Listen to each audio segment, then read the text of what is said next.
Are Christians right?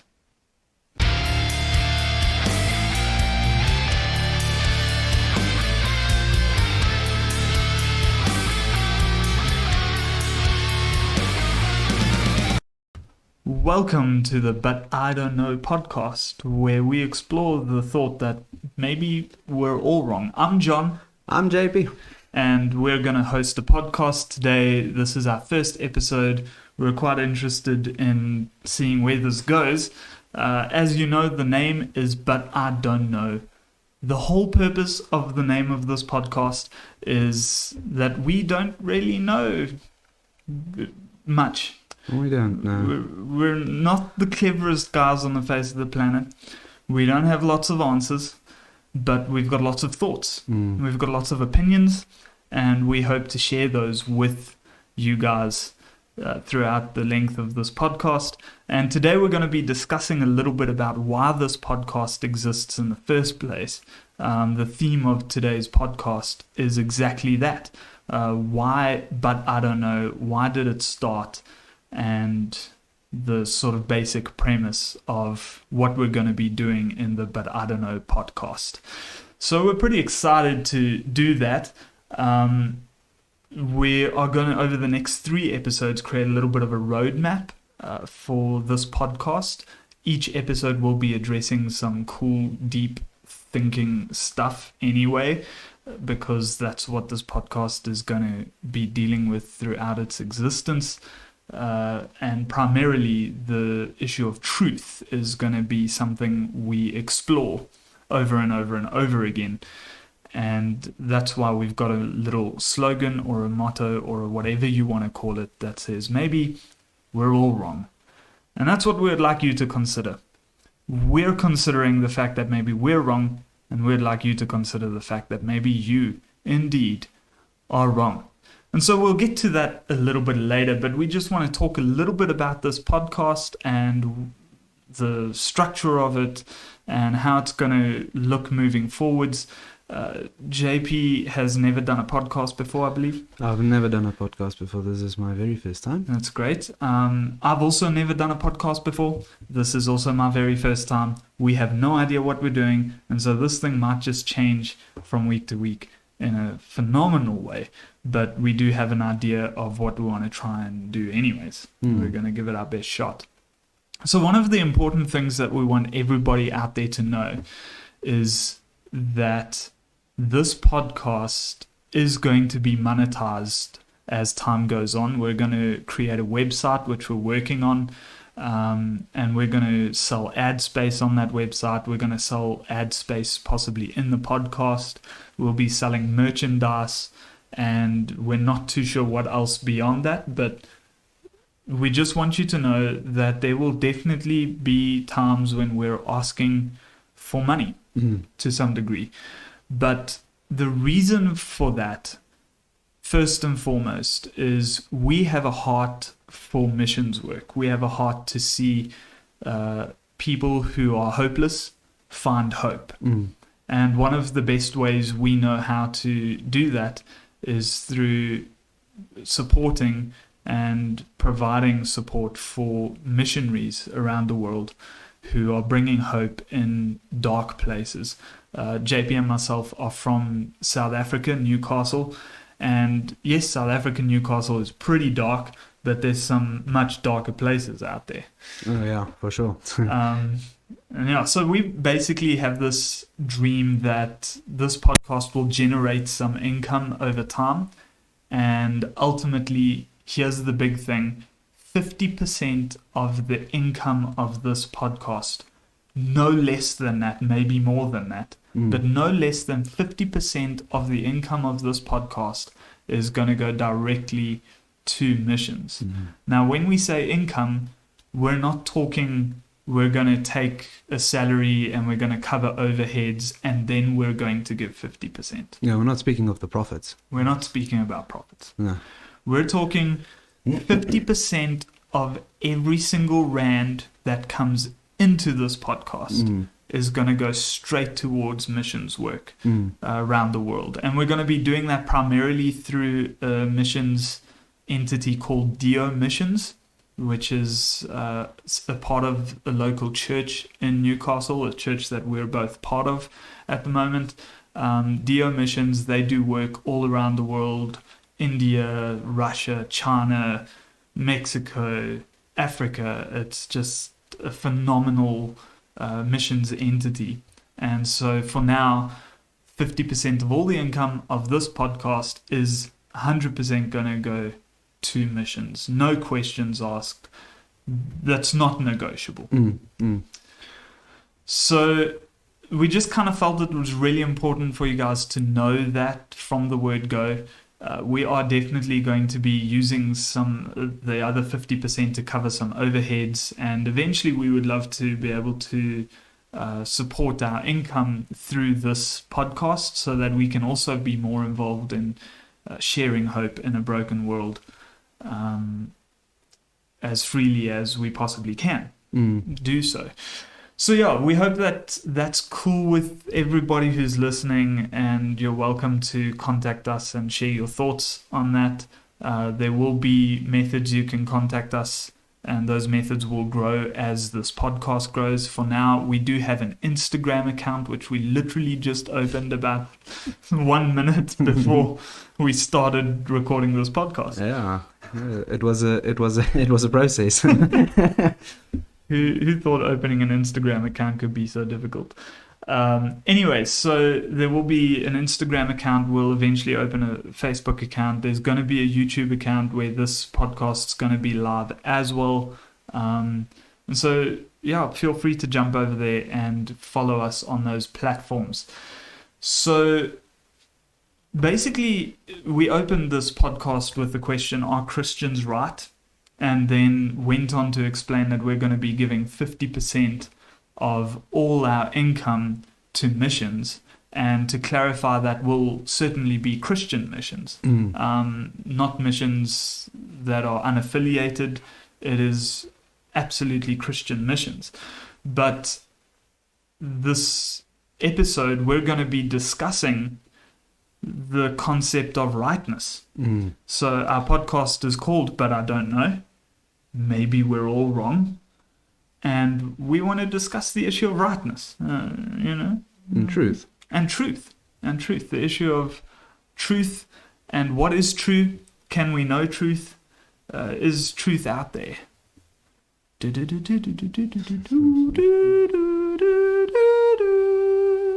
Was that the X-Files? X-Files theme song. X-Files theme song. So that's going to basically be the rest of this episode. We're going to be talking a little bit about the nature of truth, so that you guys know where this conversation's coming from and the purpose of this podcast and everything. JP and I have known each other for a couple of years, and we always have these deep conversations about deep things. And we've always got strong opinions on them. But what's really interesting is the more we talk about these things, the more we realize that our opinions carry very little weight. And this podcast is going to be all about us sharing our opinions like two numbnuts because our opinions don't really matter. But that's really what we want to try and encourage people with. We want to encourage people to explore the idea that your opinion is not as steadfast as what lots of people think it is. And the issue of right and wrong. So somebody said to me one day, JP, I'll give you a moment to say something, and I talk a lot, by the way. Somebody said to me one day that I should write a book. And my response to them was, I would just want to write a book explaining why nobody should read my book.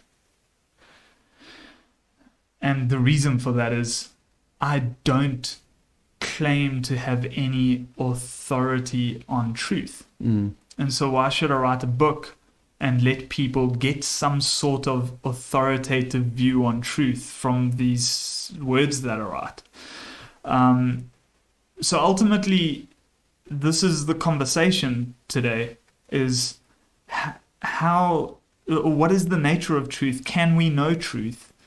And if we can know truth, then why can't we write a book and make a podcast just sharing that truth with everybody? You know what I mean? So what are your thoughts so far on said conversation? Yeah, well, the first thing, obviously, when you think of the nature of truth, is the question of whether or not truth is relative or absolute or objective or subjective or all these thoughts come up, you know. But ultimately, I think, and this is what I also think I'd like to clarify, is that this podcast will definitely be Christian in nature. So the moment we talk about truth and the possibility of relativism or anything like that, it gets muzzled and it gets unclear whether or not we are sort of pushing universalism worldview out there, and really the prayer of this podcast, as I went through the scriptures before the time, is just this in Psalm 86 verse 11 that says, "Teach me your way, O Lord, that I may walk in your truth. Unite my heart to fear your name."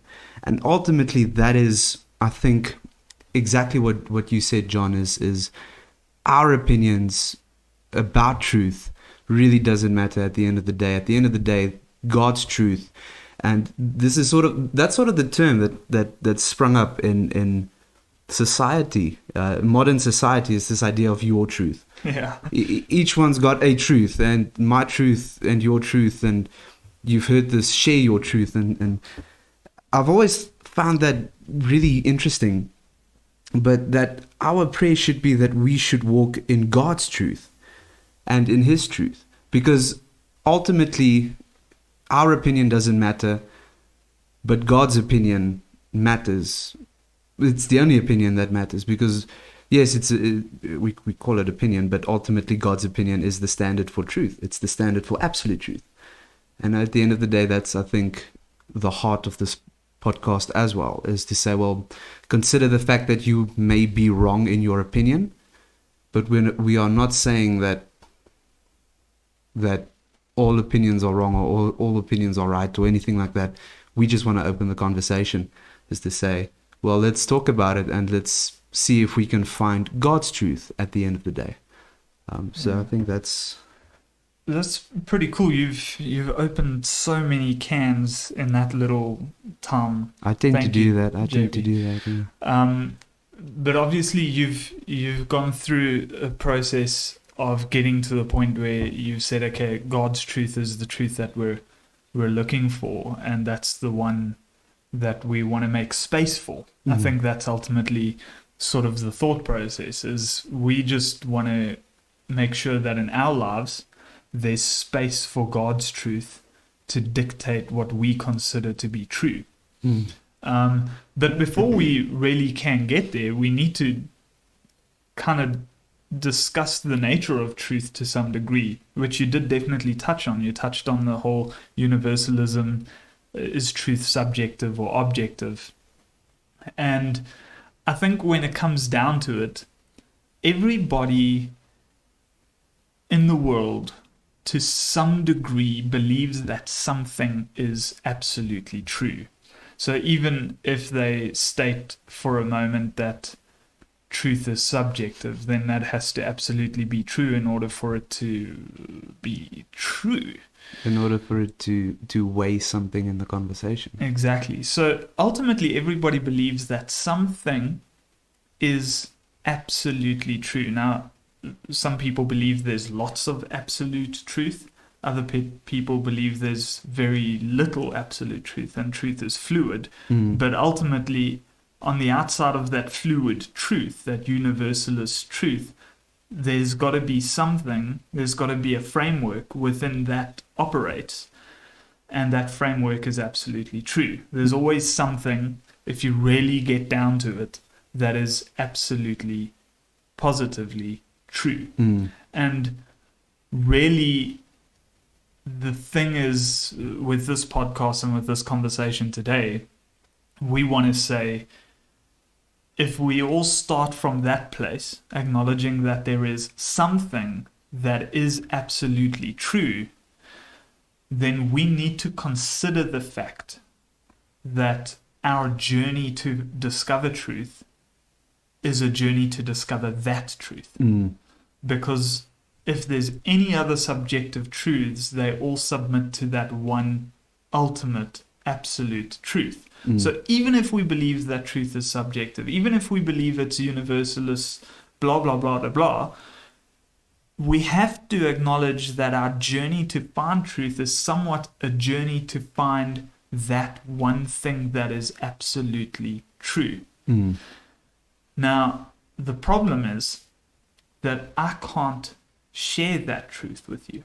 So that's sort of the premise of this podcast. We spoke about starting a podcast that shares truth with people, but ultimately realized, well, that truth is not ours to share. That truth is yours to find. And we would love to light the way. We would love to direct people, and we're definitely going to be doing that. But ultimately, there's a very important reason why we can't just come out guns blazing and say, this is the absolute truth. So, JP, we've had a bit of a chat about this. Why don't you tell the people the reason why we can't just come out blazing and make that statement? Well, ultimately, I've got a sort of philosophy that if I look at my journey so far in this with regards to truth and finding truth, I have changed my opinions so many times, to the point where I've had opinions where if I look at those opinions, they are in direct contradiction, or they directly contradict some of the opinions and core beliefs and convictions that I hold today. Where if you have to do a psychological report or something, it would come back sort of schizophrenic, because it's like I believe two things at the same time. And I believe that the problem with us as humans, obviously each individual has got a different story. Each person has a different life story and journey and concepts and beliefs and all these things. And so the circumstances are different with each one. But I believe that ultimately it comes down to the same thing, is we are so bound by our own biased perspectives that's formed by our circumstances, and that's formed by our experiences and all these sorts of things. But so if that's the way it is, I can't see how I can share the truth if I know for a fact that I've changed my mind so many times, and I'm going to probably change my mind in the future about a lot of these opinions and stuff. And so yes, I can say I've got an opinion. I've got an opinion. I've got things that I find interesting and thoughts that I find interesting and all these sorts of things. But at the end of the day, and this is the philosophy that I go by, is I think that every single person at the end of the day is wrong about most things. Yeah, that's awesome. I mean, maybe, just maybe, we're all wrong. So we kind of clickbaited somewhat with the title of this podcast episode, Are Christians Wrong? And part of our reason for that was we wanted Christians to watch this or listen to this, and we wanted other religious people to listen to it as well, not just Christians. And we really want to invite other religious groups to listen to our podcast, specifically for this reason.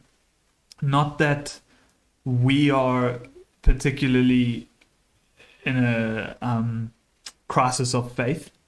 We're not in a crisis of faith. We're not questioning whether Christianity is right or wrong.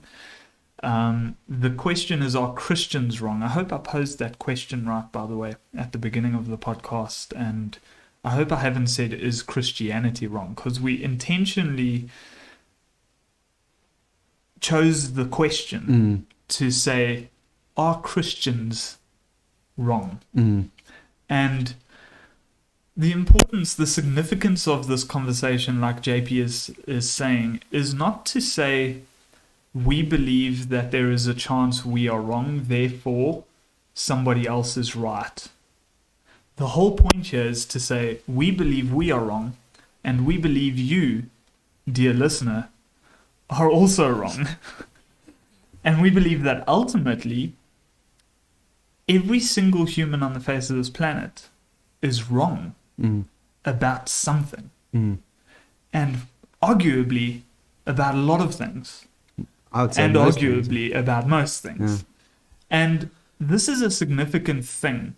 This entire podcast, the entire premise of this podcast is going to come from one point. It's going to come from the point of, if I claim to know the absolute truth on everything, I become the authority on truth.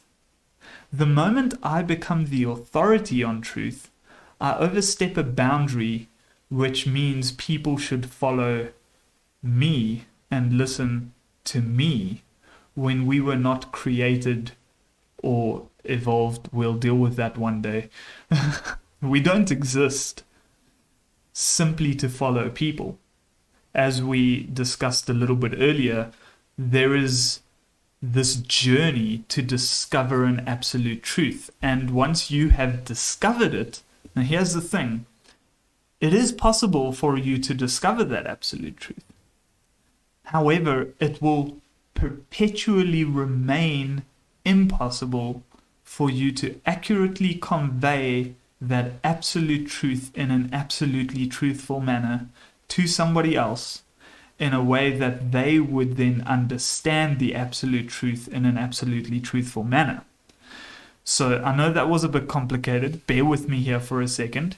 The whole point here is that even if I did discover the absolute truth and I found it and I was holding it in my hands and I then came to you to describe it to you and to teach it to you, there would be a flaw in my communication. There would be a flaw in your understanding and your interpretation of that truth, and you would walk away with a misinformed view of what the absolute truth is. Yeah. And so I believe, and we believe, that once one has discovered absolute truth, it becomes one's duty to simply guide somebody else to it, rather than try and blatantly just tell them what it is. Because in the journey of guiding somebody else to truth, we discover other truth. As you mentioned, you believed things previously that you don't believe today. And that's happened on your journey to discover truth. We're all on a journey. There is the sense of following. We're following those who came before us. They were looking for truth. They were journeying, hunting down this absolute truth, and we are simply doing the same thing. We're journeying to discover this truth. And I do believe that it's possible to find nuggets of absolute truth. But even when we found those nuggets of absolute truth in its nature remains the authority on absolute truth, and therefore I am unable to take that position. I am unable to step into the position of being the authority on it. And that means that it becomes somewhat impossible for me to communicate that to you in such a perfect manner that you would walk away knowing the exact absolute truth I have discovered. So I know this maybe sounds a little bit weird to some people, but that's why I've got JP here, if you guys are wondering. JP helps me take my weird thoughts and make them not so weird. So JP, please do that for me. If you can. I'll try my best. I like what you said about there's a sense of following, because obviously, like you say, we follow those who have been there before us, and they follow them who've been before them, and they follow them who've been before them, and You see? that goes back, but it goes back to a certain point. Yeah. And when we get to that certain point, the starting point. Let me put it this way. So, what I've said right now is we follow the people who come before us. They follow someone else. They follow someone else. This cycle has to stop somewhere, or has to start somewhere. Yeah. And where it starts, that is where absolute truth is. Absolutely. And that is where we will find that is where we will find the author, or the kind of gave it away there, but that's where we will find the authority of absolute truth. And so this journey of finding absolute truth is merely just the journey of finding out where the cycle has begun. Because so I went through a few quotes on truth, and I would like to read some of them. But one of these quotes, what's that game? One of these things is not like the other, something like that. There's a song that I think says that. I have no idea. But one of these quotes is different in a fundamental way. So the first quote I'd like to read is from Iris Murdoch. I do apologize if I do butcher the name. But it says, "We live in a fantasy world, a world of illusion. The great task in life is to find reality." So in other words, to find truth. James A. Garfield said, "The truth will set you free, but first it will make you miserable." Okay, C.S. Lewis said, "If you look for truth, you may find comfort in the end. If you look for comfort, you will not get either comfort or truth, only soft soap and wishful thinking to begin, and in the end, despair." And so I like that quote, obviously, because it's if you look for truth, you may find comfort, but it depends on what your motivation is. What do you want in life? If you want comfort, seek the truth. Yeah. If you seek comfort, or if you look for comfort, you won't get comfort or truth, because the Sure. truth is not always easy to hear. Yeah, for sure. And so another quote here from Andy Rooney. I don't know who these people are, by the way. Oh, It's I a see. cool frozen I camera see- shot. I see, right I- over there. Yeah. Okay. We are new to this. So but Andy Rooney says people will generally accept fact as truth only if the facts agree with what they already believe. And this is obviously now a little bit of subjectivism or relativism coming in. Is people trying to accept facts and truths, or the truth only if it benefits them. Yeah.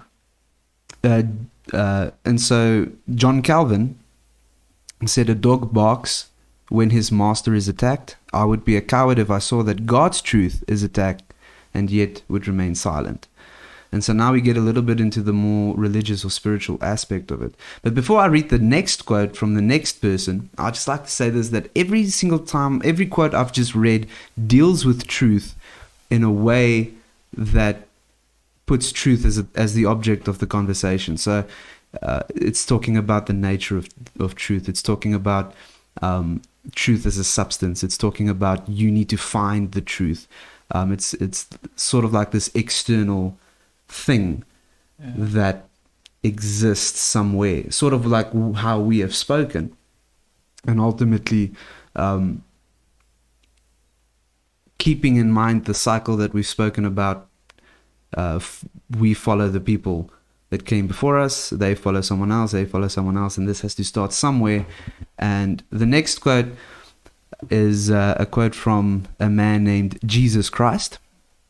And it says, "I am the way, the truth, and the life. No one comes to the Father except through me."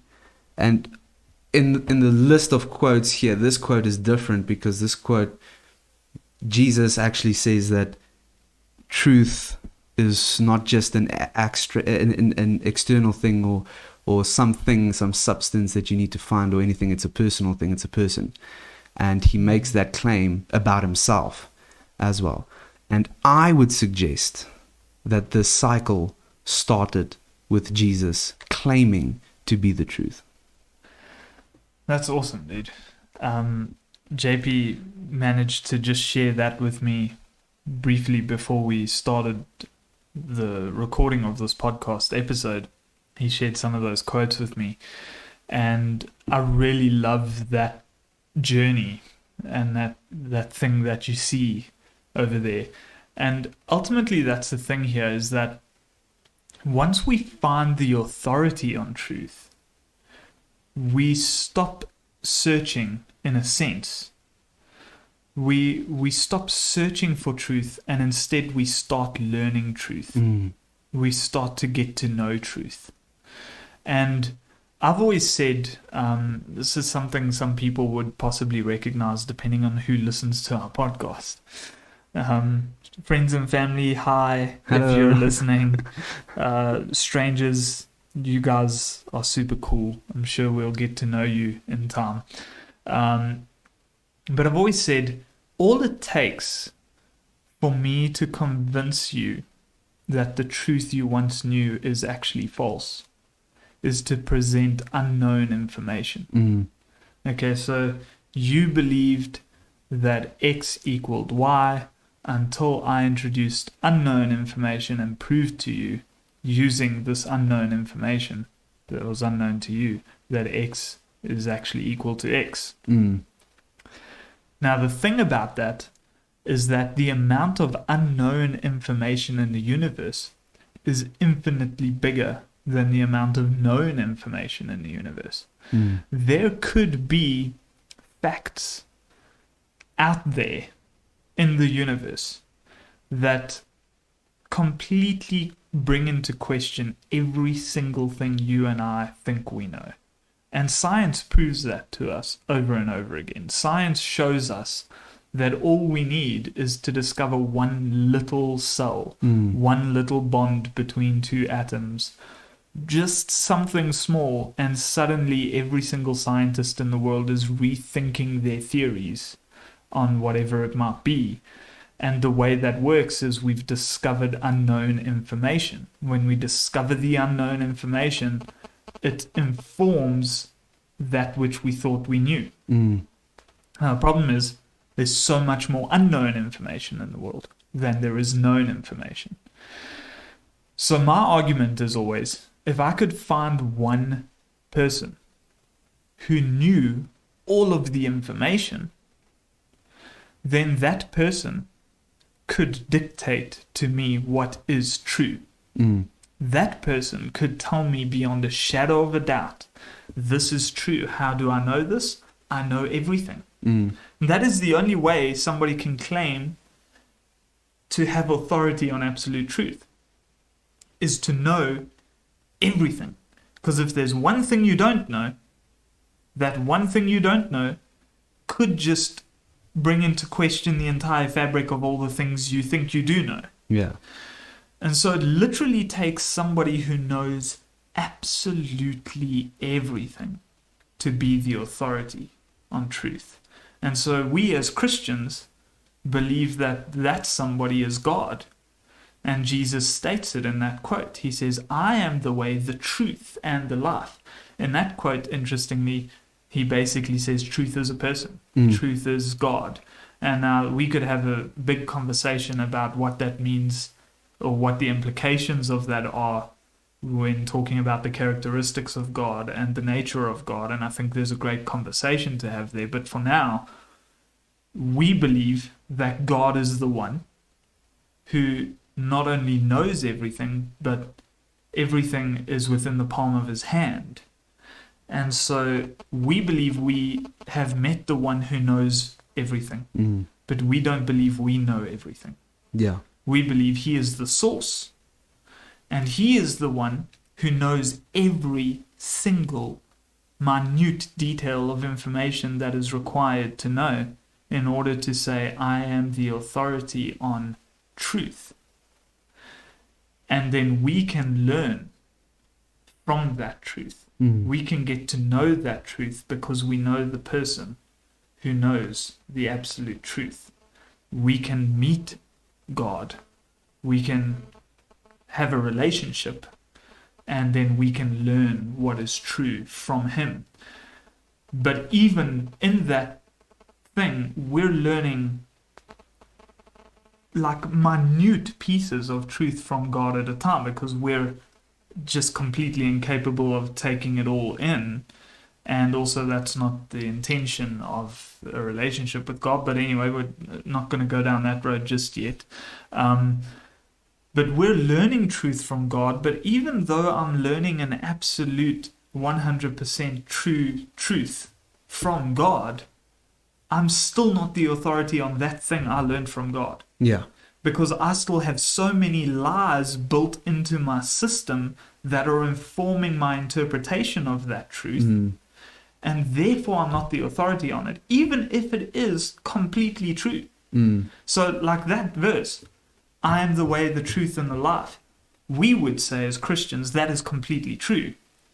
But I'm not the authority on that truth by any means, by any stretch of the word. I'm not the authority on it. Why? Because I've got a whole bunch of stuff in my brain and in my upbringing and in my life that misinformed that truth. And make me misunderstand what it's really saying. And so I need to be really open to allowing God to continue teaching me all the time and allowing people to teach me all the time. Because there is just simply no way I can ever say I am the authority on this truth. This is 100% true. It is what it is. Case closed. I can't do that. I've got too many lies, too many influences, too many presuppositions, too many biases that are misinforming those truths that I do in fact know. I don't know if that makes sense. Yeah, I think it's kind of what I said earlier is that we as humans, I think that, like I've said, we're all wrong about most things, and that's exactly why. It's because our perception is so limited to our little bubble here on this planet, and like all the magnitude of the universe and all the facts and everything that we are yet to discover. And even then there are more unknowns and it's like there's this illustration that they use of the circle of knowledge, and they say that if there's a circle of light, and that represents what we know, and all the other things are darkness. Once that circle starts growing, the more you know, the bigger the circle, the bigger the circumference, the bigger area of darkness there is.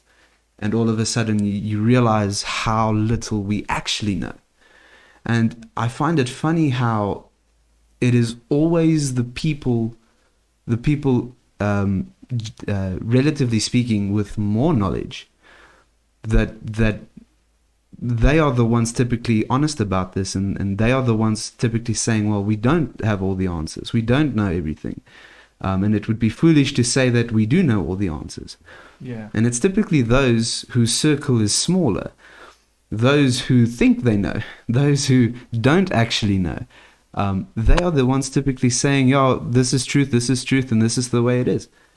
And it's just so funny to me how you can say that when, like you say, that there is just so much unknowing or so much information that is unknown, and ultimately it comes back to, well, if we want to know what absolute truth is, and we want to know how that looks and how that applies to our lives, and in all these questions you have with it, if we want to know, it ultimately comes back to the authority of truth.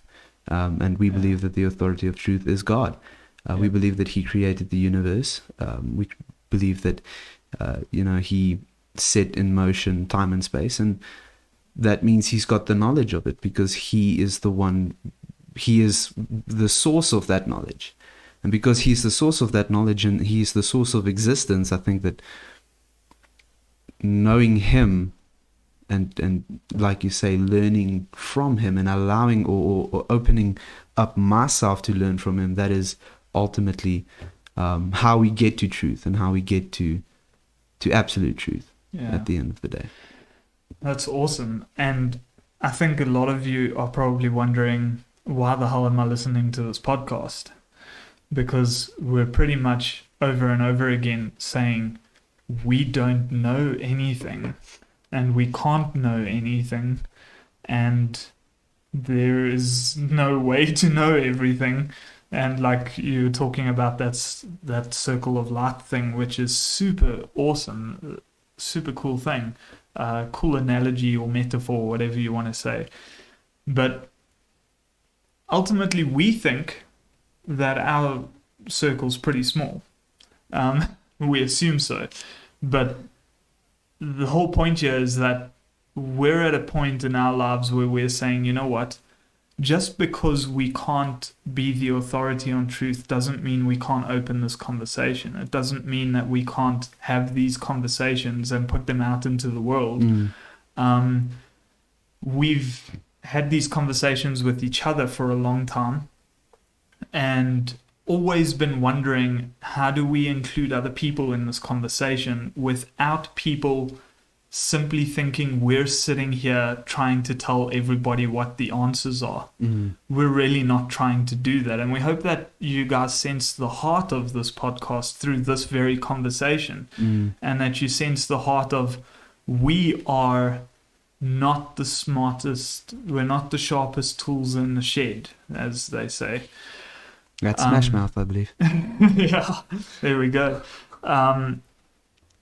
But just because we're not the smartest in the world, just because we don't have all the answers, doesn't mean we can't engage in these conversations. And we do feel like it's that very sense of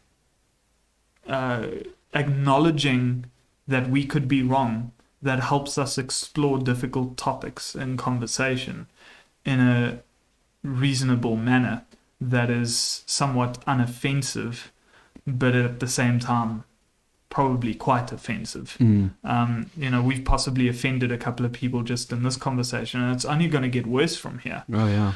But our intention is not to say you are wrong because we are right. Our intention is to say, consider the fact that you are wrong because we're all wrong. And it's when we all acknowledge that and we stand together looking at the wealth of wrongness that there is, that we start to become more teachable. We become more open to learning, more open to experiencing what is true out there. And so ultimately, you might be wondering, why do we think we're qualified to do what we're doing? We have literally spent the last, half an hour telling you that we can't know what is true. We can't know absolute truth from not absolute truth outside of God showing it to us. But even then, when he shows it to us, we can't really know it for sure because we've got these biases and these presuppositions. But then why are we doing this? And the thing is that we don't think we're qualified at all. If you're asking what qualifies us, well, we're not. We're not qualified to teach you anything. We're not qualified to dictate what is true against what isn't true. What we are qualified to do is we're qualified to walk a road with you. We're qualified to journey with you and to talk about truth and to talk about the world around us, to talk about social pressure, to talk about politics, to talk about hatred, to talk about love. And that's what we're going to be doing in this podcast. Next week, we're actually going to be talking more detailed about our qualification. And we've already given you the spoiler. We think we're not qualified, but we're going to talk a bit about that in more depth.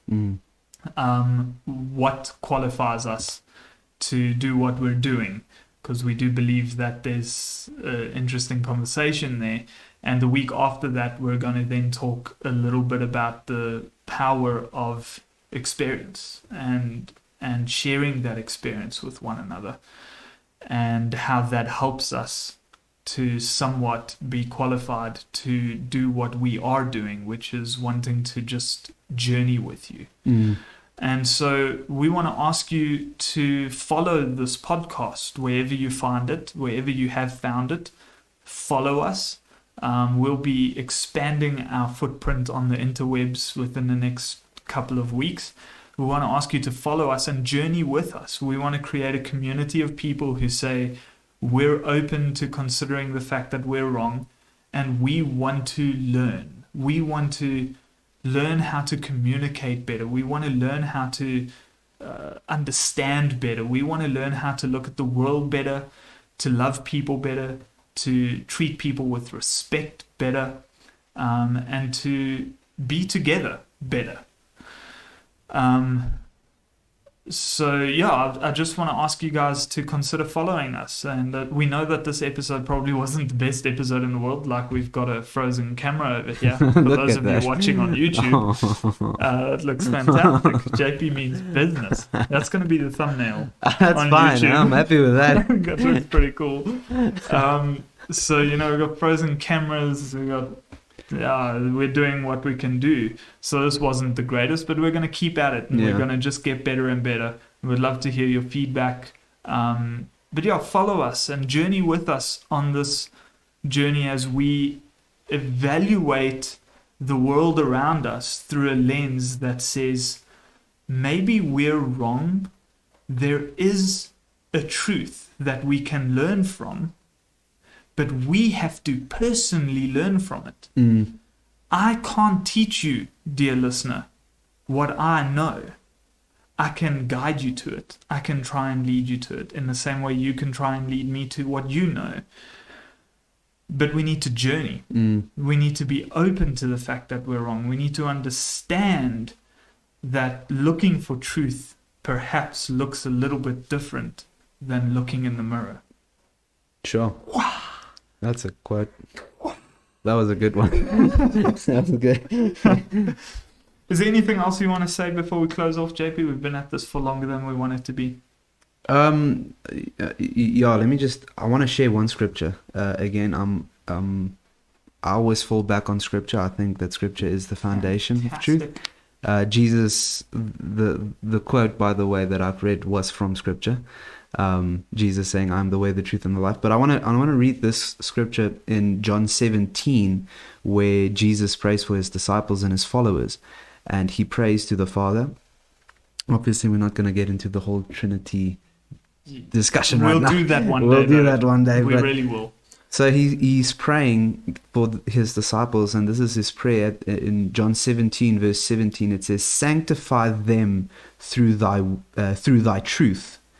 So sanctify the followers of Jesus, the followers of God, the believers, through God's truth. And then he says this, your truth, your word is truth. And so I'd like to leave this suggestion is that the best place to start looking for absolute truth is in the revelation that God has given us, which is, I believe, the Bible, the scriptures, the Old and the New Testament, all 66 books found in there. So that's cool.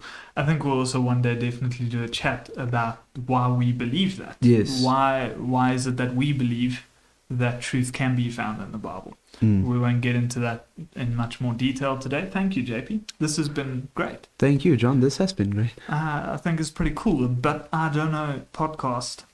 Maybe we're all wrong. Might have a future. But it all depends on whether you people are going to actually listen or not. And share. Listen and share, man. Come on. But yeah, we're going to keep doing this anyway for a while, and hopefully put all the effort we can into making it better and better. And hopefully next time we won't have a freeze frame. Yeah. Hey, look at that. Beautiful stuff. But yeah, so thank you guys for listening to this. We're going to nip it in the bud. But I don't know. Maybe we're all wrong.